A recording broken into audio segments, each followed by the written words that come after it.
Bonjour et bienvenue à la capsule numéro 5 concernant la saisie des requêtes. Donc, à ce poste-ci, vous allez avoir un panier avec 10 spécimens et 10 requêtes qui sont associées aux spécimens. Vous allez avoir à jouer avec le poste informatique. Donc, je vous montre à l'instant. Vous allez arriver dans la base de données. Donc, c'est le poste saisie requête qui est sur le bureau. Vous allez avoir à rentrer quelques informations, vous suivez le protocole. Petite précision, quand vous arrivez pour rentrer une nouvelle requête, par exemple, donc vous voyez ici une nouvelle ligne s'est ajoutée et la ligne où j'écris, il y a un petit crayon. Donc tant que le petit crayon apparaît, ça veut dire qu'on peut inscrire, mais ça n'enregistre pas. Si on veut vraiment que toute la ligne soit enregistrée au grand complet, il faut s'assurer de cliquer à la 3e ligne et ainsi le petit crayon disparaît et notre enregistrement est complet pour les informations qu'on a rentrées.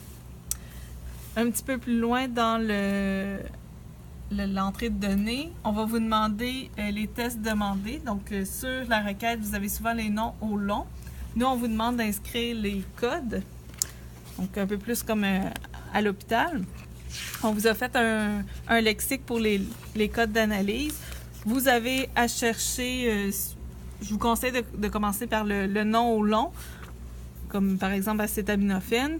Vous l'avez, vous avez le code, le spécimen, donc quel type de prélèvement ça prend et quelques remarques complémentaires.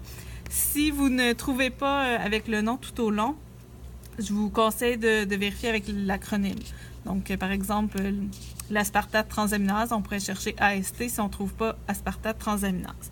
Donc, prenez le temps de bien vérifier et c'est en ordre alphabétique, donc vous pouvez le trouver aisément.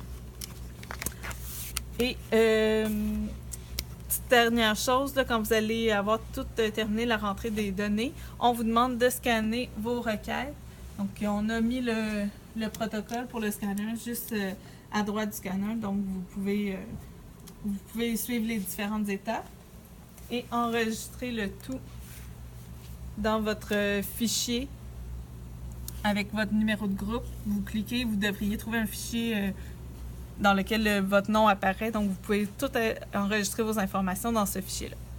Donc, c'est ce qui conclut la capsule numéro 5.